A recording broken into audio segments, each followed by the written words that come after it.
It's 5 p.m., you've answered 70 emails, attended 4 meetings, and crossed a dozen microtasks off your list.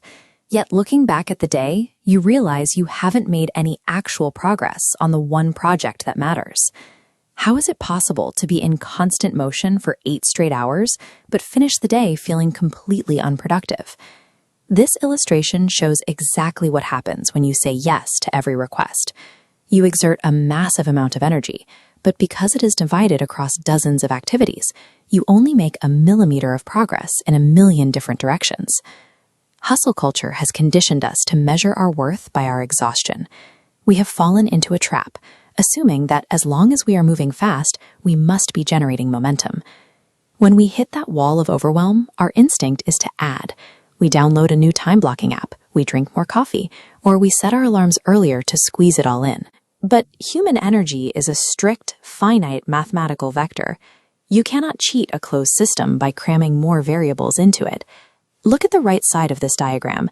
It applies the exact same amount of total energy, but channels it into a single, focused direction. This is the core operating principle of essentialism, the disciplined pursuit of doing less, but better. Escaping the cycle of burnout doesn't require a hyper-optimized morning routine. It requires deleting your current mental operating system, which is built on addition, and replacing it entirely with subtraction.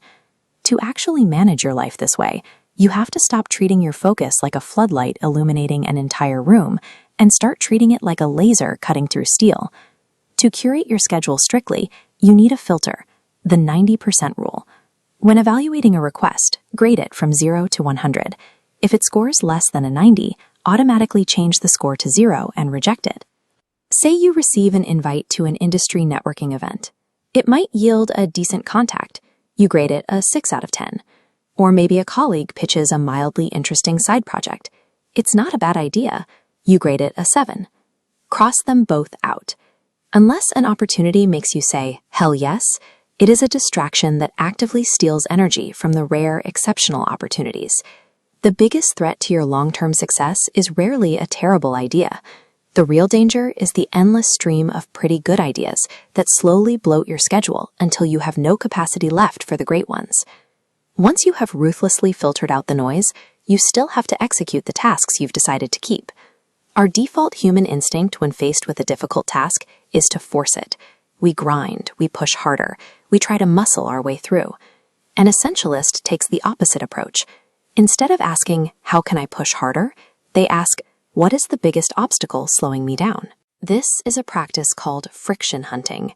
Consider a startup founder who needs to drastically increase her company's sales figures by the end of the quarter. Her immediate reaction might be to hire 3 more salespeople and demand everyone work weekends to hit the phones. But instead of adding brute force, she audits the system. She realizes the real problem is a bloated, tangled 8-step checkout process that is causing customers to abandon their carts. She decides to delete 5 of those steps. Sales skyrocket without adding a single new employee.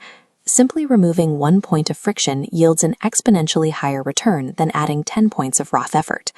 Adopting this lifestyle comes with an immediate, uncomfortable social reality.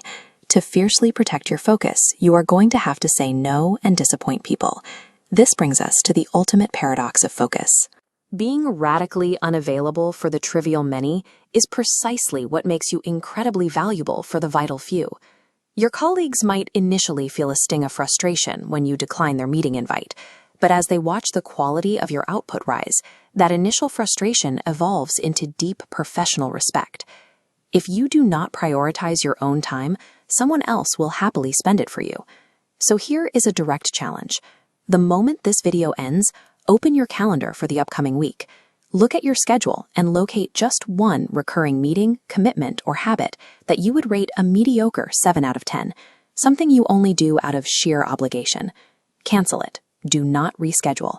Take that reclaimed hour and push it entirely into your single most important goal. You don't need to do more to be successful. You just need to clear the path. As this single long arrow proves, the most powerful thing you can do is less, but better.